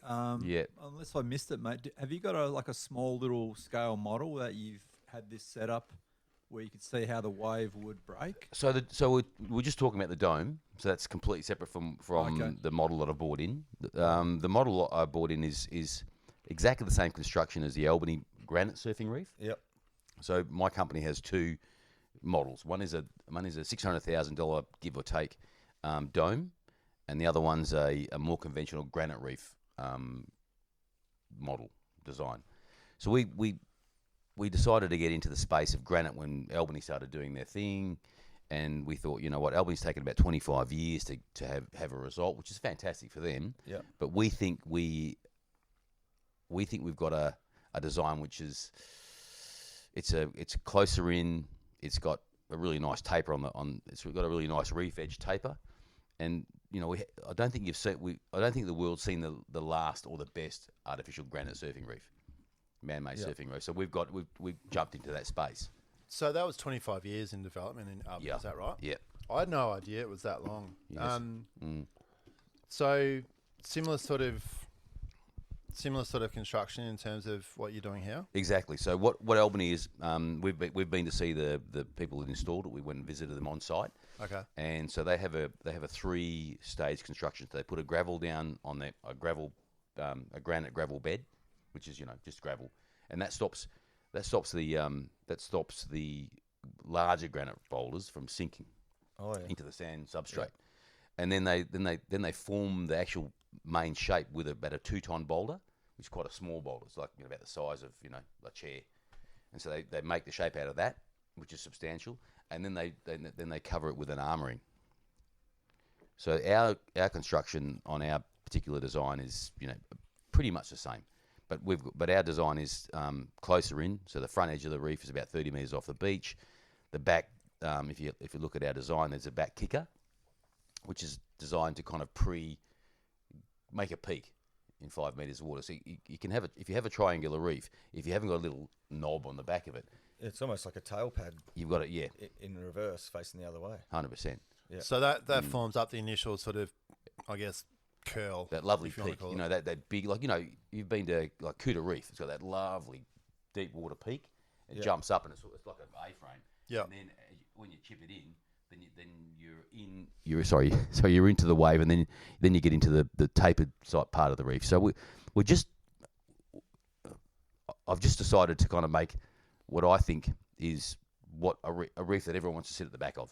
Yeah. You know, it's symmetrical. It's about $7 million. Yeah. Albany's probably about $20 million all up. Yeah. Okay. What do you make of the Albany wave, the product so far? Looks like it's pretty heavy tubes out there. Looks pretty good. Pretty jacky. Yeah. Yeah. Jack, pretty gnarly. My jury's out on that, Adsy. Oh, yeah? Look, you know, I love the fact that they've got rock in the water, which is a success. Yeah. It's an older type design. I mean, they've done their modelling 15 years ago. So you know, ours is just a different design. I think it's the next iteration of granite surfing reefs. But my design is designed for, if you look at most of the surfing will happen. If you're an intermediate surfer, you'll be surfing over sand. If you're like, you know, Jay Davies or Taj, or, you know, you on your day, you know, you'll be surfing over rock to a certain extent. But it's really that taper on the edge of that reef is designed to kind of give it a bit of a Maldivian peel peel effect. And we're looking around from the peak about 15 seconds of wave. Oh, that's which pretty is long. just So pretty long. do you mean if you stack it at the start, you're obviously closer to the reef, but if you surf the wave, you're saying it tapers off, so it's... Well, if you look at that, if you look at the model, and it's great that haven't got video. It looks like Darth Vader's helmet, basically. It does a bit. It does on the right. But you know that knob. So if you look at that, that's a triangle. It's a 45-degree triangle with a tapered edge, both left and right. But that back knob, that is 20 meters by 20 meters, is designed to precondition that swell, chip shot in, and you can go left or right. That's cool. And generally speaking, I mean, you can hug the reef taper, and you'll be sitting in the barrel most of the way. But you're looking at 5 meters at the back, so you'll be sitting at 5 meters of water. Then it goes to about 4, then 3, and it starts to really barrel about halfway along the reef. So we're just trying to make a perfect reef peel. Yeah. You know, instead of just doing... Don't make a barrel on takeoff. I can't make those ones. Give me a roll in any day, bro. That's bullshit, and you know it. I've seen you. Chip in. Like a HTs or something, Yeah, right? roll ins are the best. Yeah. Well, that's what we're looking at. So, you know, we're just trying to go to a different phase in granite reef design. You know? And which one of you have got earmarked for Bunbury Back Beach? Well, we've got 2. So You've got approval to do both of them there. I've only got approval for the dome. Yep. But the Bunbury City Council have seen the granite version of this design. Yep. And we've done, and Sam and I, my wife and I, just peeled some pecker money off, and we paid for a full study in the US. Yep. So we've done a feasibility on this particular granite triangular reef design. So, you know, we're pretty close to. Once the city of Bunbury say, listen, let's go and let's do some study, we're probably 18 months from putting rock in the water. So Really? it's So pretty close. It's exciting. Okay. You know, It is. and Amazing. well, How do you, mate? Is there any way you can predict how the sand is going to react with your rock over a period of 3 or 4 or 5 years? Like, how do you? I'm sure you probably tried to study, but is there any real proof that you like? Oh, I know exactly that once we put this rock here, the sand's going to do this, and what? Or is it just like, man, we put it here and hopefully the sand just builds up around it or doesn't build up around it all? Absolutely no proof at all.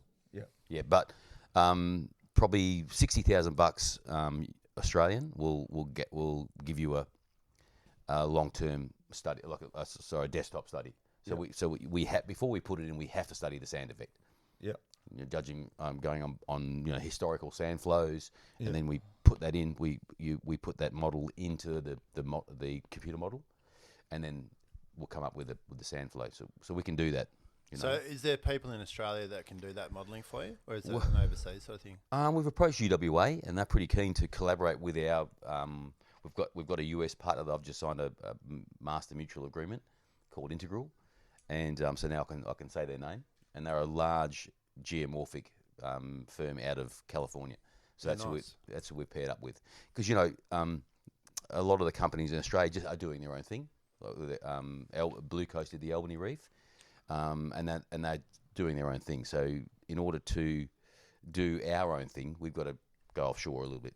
you Yeah, know? sure. I mean, at the end of the day, somewhere like Bunbury Back Beach has just been a straight piece of sand for a very long time. Having any sort of chunker, something out there has got to mix it up one way or the other, doesn't it? Like 100%. whether it becomes amazing or even just creates something that might not be, Mentawis, but at least it's going to break it up. No matter what the sand does, unless it somehow completely fills it up. But even if it fills it up, then that's further out from the beach already. So it's got to do something, right? You know, as surfers, we love calamity too, right? You get if you get a northwest like fucking stoop putt, No, swear your box off, fucking trooper. we get a northwest storm and it takes out half the town.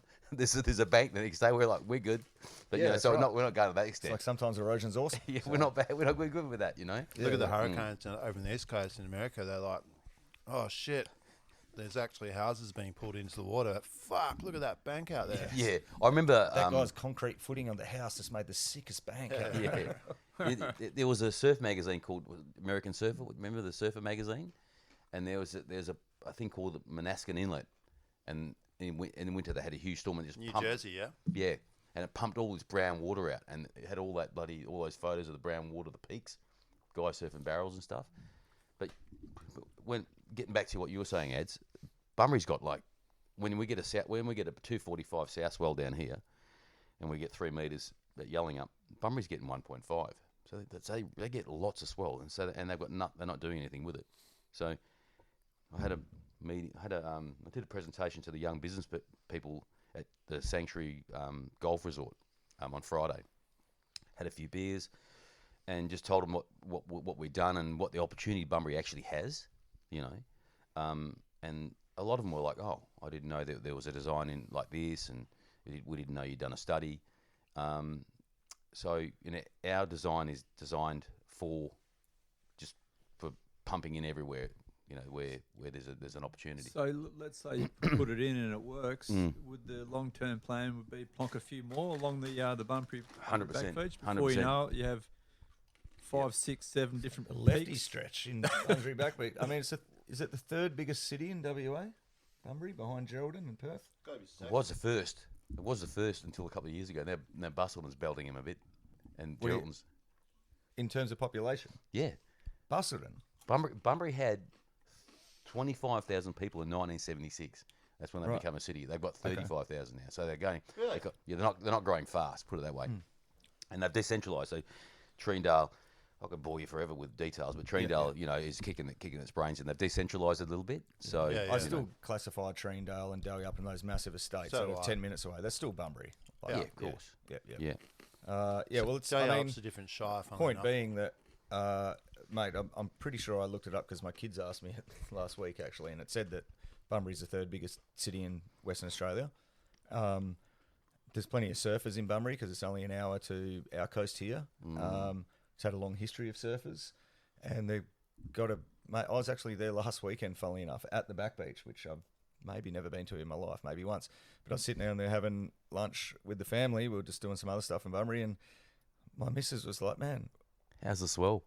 I was small, but Oh, yeah. she was just like, wow, this place is really nice. Why do you bag out Bunbury? I'm like, it's just what you do. You bag out Bunbury. You know? Like, and she's like, man, this place is awesome. It's a beautiful beach, long, white, sandy beach. It's a nice town. It's a harbour town. It's She'll love it when there's a nice little peak. mate, exactly. Town. So, and I'm looking at it, and I know heaps of surfers from Bunbury that end up down this way. And mate, what a great stretch of beach. If you could break that up into a few waves, I mean, it's right in town. It's easy access for everybody. Kids will be doing it before school, and mate, it's a great location. So, Yeah. so granite and concrete, it's all not cheap, mate. Who's going to fit the bill? He was just shouting out just before. Yeah, Maybe T-Bone can go up to the rigs tomorrow and find a couple of Arabs who've waltzed in to buy some gas and say, "Well, you're here." Bunbury Council, mate. Well, yeah, Bunbury Council they've just inherited their waste disposal facility from the state government. They've just been handed it. So that needs a $10 million upgrade. So they're struggling a little bit. But you know what we're saying to the council is like you put 3 of these on the back beach for probably $15 million, and you've got a different town. Yep. You got 3 peaks. Yep. Your grandma's watching. You know, your girlfriend's watching. You can have a latte in the CBD and you're surfing within 5 minutes. Yeah, I mean, you could have more cafes, maybe a couple of surf shops, or just a bit more infrastructure on the beach.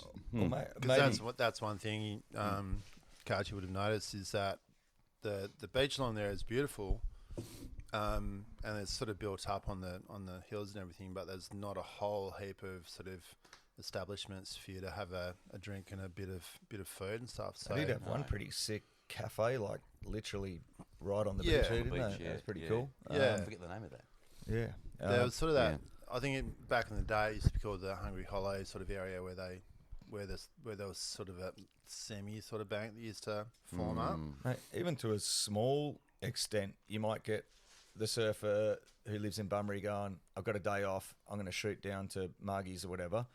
If there's waves there, he might go, I'm just going to go surf out the front. I'm going to stay here. I'm going to buy lunch from the local spot in town instead of buying lunch in Margie's or whatever. Like, that's on a small level, but it's still generating economy, isn't 100%. it? Yeah.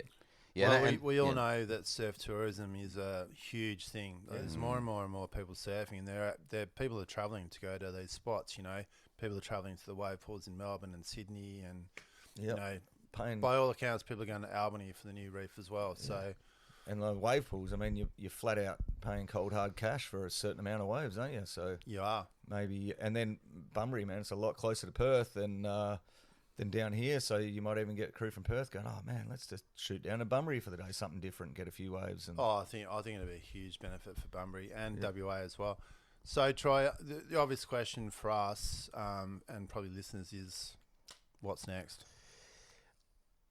It's a great question, Andrew. Not answerable. Yeah, I'm gonna have a crack. Good. You know, Jashimas. It's like, you know, I've been sorry about that. I love Ali G. You know, was it Borat, right? Yeah, Borat. My wife hangs like wizard sleeve. But let's move on. So, it's really important. Like, my wife and I put money into this, you know, and I'm passionate about this. And passion's great. You know, you can be passionate about, you know, buying Pretzels. 100 pairs of jocks or pretzels, right? Yeah. But, you know, I've made this the last 20 years of my life work. And it's because I was born in Norseman, right? I'm not the greatest surfer that ever lived, right? And I know that. But I'm really passionate about this. But I backed it up with having a crack and putting all that. You've had a solid fucking crack, mate. Yeah, to be all that fair. Steiner School stuff. You know, both my daughters went to Steiner School, and you got to sculpt stuff that it can exist in nature and make stuff happen. So it'd be nice if people like Surfing WA got behind me, you know, because I'm having a crack and I want to put, you know, thousands of these in the ocean. So yeah. I love So it. you can sit 100 meters off the beach and just go. Why you know have what? 3 if you could have a fucking 1,000? Yeah. Mate, get them down here. It's getting too crowded down here. I know plenty of beaches down here that close out most of the time. 100%. Let's Can you get imagine sitting at the back of 1,000 that, new Adzi? waves in WA by 2030. That's mate. 100%. We're voting Yeah. you for bloody president, mate. So get Prime on Minister. your around local peak. member. We've got a design. We're ready to go. We've got a 3D model in the US at the moment. That there's 3 engineers from Integral, which is a huge company, are studying, and we're going to do a CFD, the computer modelling, and see what happens, and then we're going to do all that engineering too. So we're ready. So just come and see us. Like, you know, Geraldton want a reef, Mullaloo want a reef. We're here. We're ready to go, and we're a third of the price of Albany. You know, and Albany's a fantastic.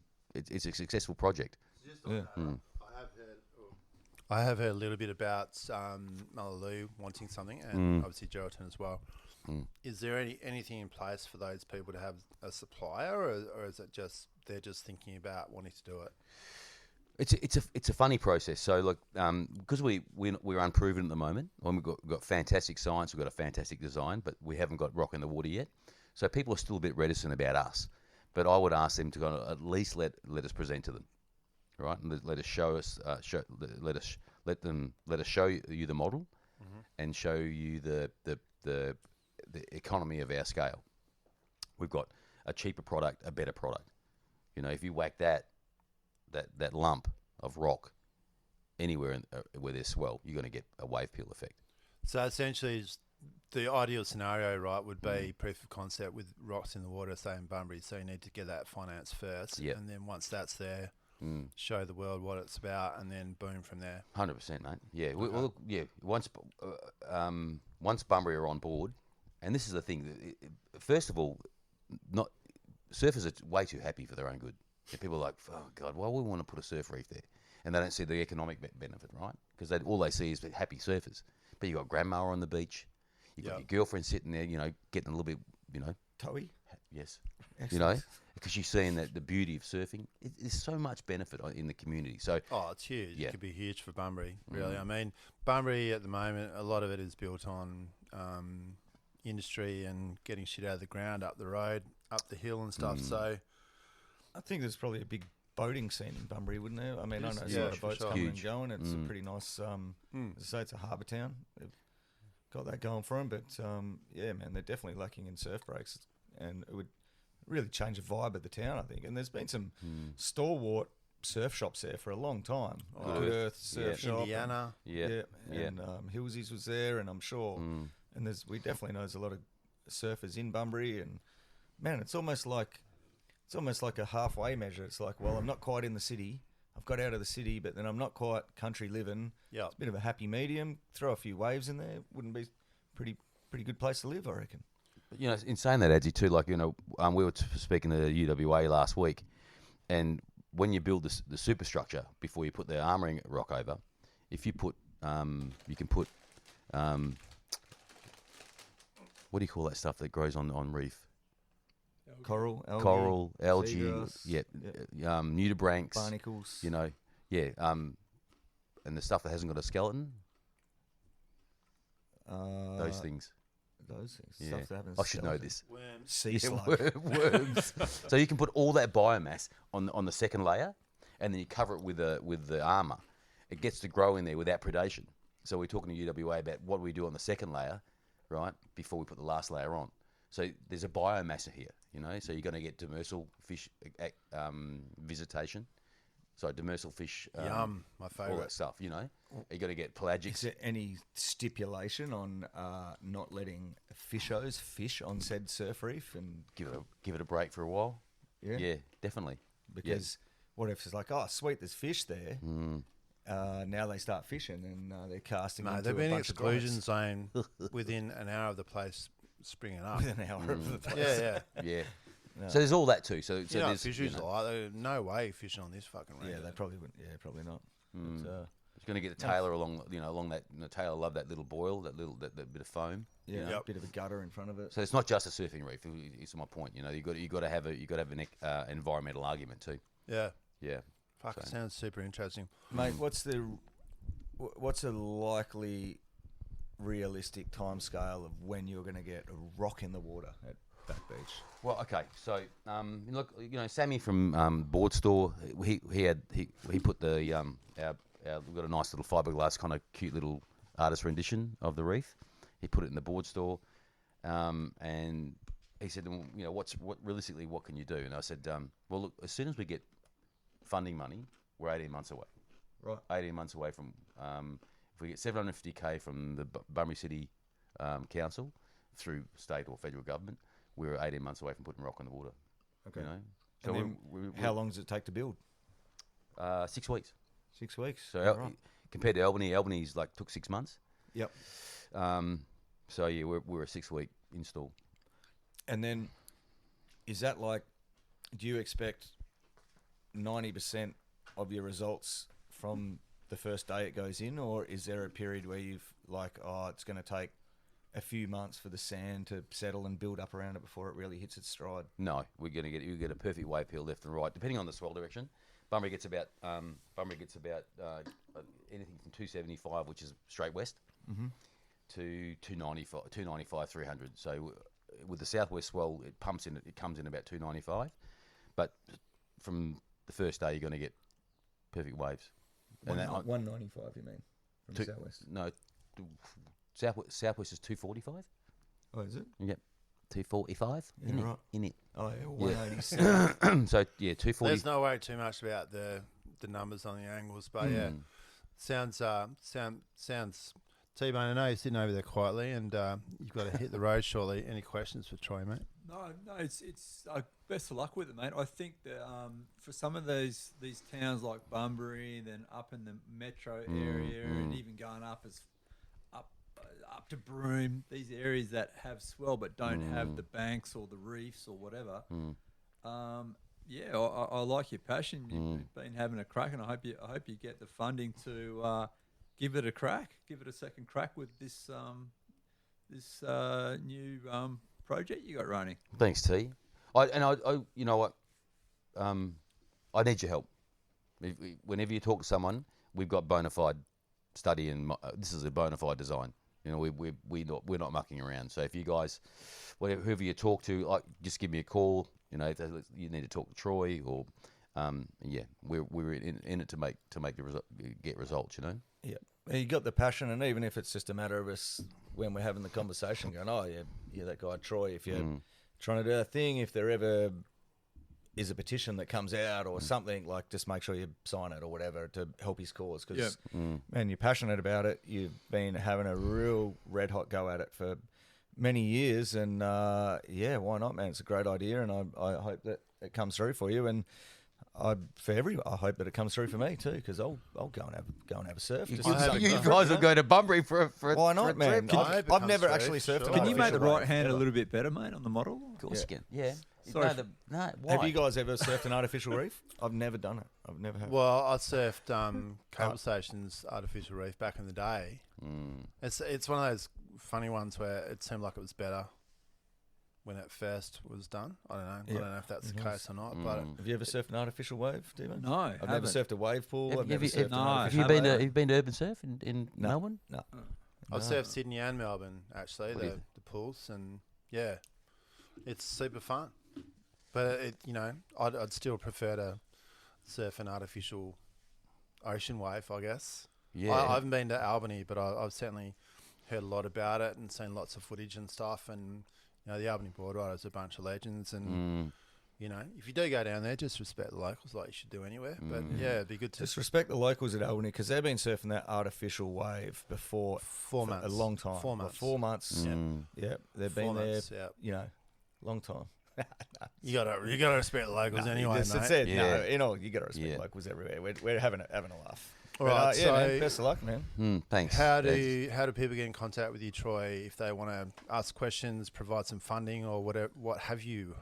Oh, geez. Okay. So we've been working on our website to make it more accurate and more more accurate to what we're doing right now. So it's waveco.com.au with the W's on the front, and you can also ring me, which I'm pretty serious about. If you've got a community and they want surf, ring me on 0407 954904.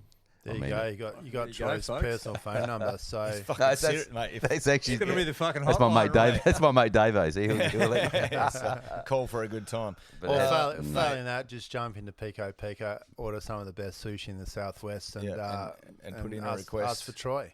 Yeah, just write it on a piece of seaweed wrap. I'm interested. Make us a But reef. mate, if that is not dedication to the keenness to just give out your phone number, it's like, call me now. Boom. I don't know what is. If that's not keen, what is? How can you not love someone trying to make waves? Yeah. Yeah, exactly. In I areas should where be- there's no waves. Yeah. Literally and How figuratively. fucking good's that? Come on, Yeah. get behind me. Literally and figurative. I like that. Yep. All right, so Troy Bottegal, waveco.com.au with all the W's, as he said. Get on the Instagrams. You'll check it out there. Have a chat with your local council. Speak to Bunbury Shire. Speak to the councillors. I think that they had the election yesterday as well, didn't they? They did. Yeah, yep. yeah. And Speak Jason McGwell's back in as head bug one. Yeah. Yeah, speak to your local councillors that have just been elected. See, bug one. I knew there was a Darth Vader thing going on there. I knew it was all come down to the Jedi. Speak to your new councillors and just say, hey, this is what we want. I spent a fuck ton of money on my rates. Yeah. I want a goddamn artificial reef. Yeah. Motherfucker. Surely there's a couple of surfers in there in the fucking council. There's got to be, doesn't there? In this Oh, day and yeah. age, we've infiltrated everywhere. We used to be outcasts, but now we're hard to pick now. We're just Regular Joes. We've In all infiltrated it. seriousness, as far as shires and cities are concerned, the squeaky wheel gets the oil. So if you are making a bit of noise out there, they'll certainly come back to you. So Mate, they love roundabouts, and that's just a concrete structure. But, mate, surely I can just stick a couple of roundabouts on the back beach at Bunbury in the water and That's it, yeah. Let's make it happen. yeah, Put 'em get further the out. curbs in Yeah, there exactly. for sure. All right, you have been listening to Barrel Surf Podcast. We've had Troy Bottegal on to tell us about his reef projects, so get behind that. If you do have any feedback for us, get onto the Instagrams on Barrel Surf Podcast. Before we do go, any final comments, T-Bone Nerone? Mate, let's make sure we get together sooner than later. So it's been a long time between drinks. It's been a while. It's been like the band getting back together, but it's all good. Adsy? Can Troy make a 300-metre long right-hander out of that, that squishy stuff they put in all the hell playgrounds these days? It doesn't hurt that bad when you fall over it. That black stuff. Oh, sometimes it's blue and I don't know, it's almost like a gym mat. Like that's what I'm after. The gym mat stuff, yeah. Stuff, yeah. that's like a Squishy, little squishy, spongy, firm enough to run around, but Is that a Maybe- question? I don't know what it is. Well, Just, look Just at say it. yes. Yeah. Yes, of course you can. Okay, yes. Yes, you We're can. Sick. All right, thanks for listening. We will catch you next time on Barrel Surf Podcast. Thanks for being a bunch of fucking legends.